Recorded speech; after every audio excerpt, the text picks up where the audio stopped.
बात है, किसी राज्य में एक राजा था जिसकी केवल एक टांग और एक आंख थी। उस राज्य में सभी लोग खुशहाल थे क्योंकि राजा बहुत बुद्धिमान और प्रतापी था। एक बार राजा के विचार आया कि क्यों खुद की एक तस्वीर बनवाई जाए। फिर क्या था, देश विदेशों से चित्रकारों को बुलवाया गया और एक से एक बड़े चित्रकार राजा के दरबार में आए। राजा ने उन सभी से हाथ जोड़कर आग्रह किया कि वो उसकी एक बहुत सुंदर तस्वीर बनाए जो राजमहल में लगाई जाएगी। सारे चित्रकार सोचने लगे कि राजा तो पहले से ही विकलांग है, फिर उसकी तस्वीर को बहुत सुंदर कैसे बनाया जा सकता है। ये तो संभव ही नहीं है, और अगर तस्वीर सुंदर नहीं बनी तो राजा गुस्सा होकर दंड देगा। यही सोचकर सारे चित्रकारों ने राजा की तस्वीर बनाने से मना कर दिया। तभी पीछे से एक चित्रकार ने अपना हाथ खड़ा किया और बोला कि मैं आपकी बहुत सुंदर तस्वीर बनाऊंगा जो आपको जरूर पसंद आएगी।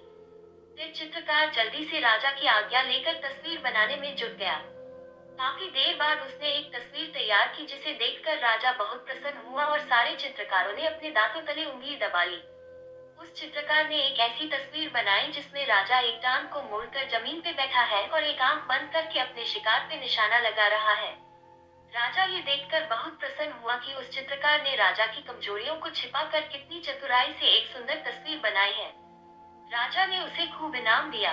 तो मित्रों, क्यों ना हम भी दूसरों की कमियों को छुपाएं, उन्हें नजरअंदाज करें और अच्छाइयों पर ध्यान दें।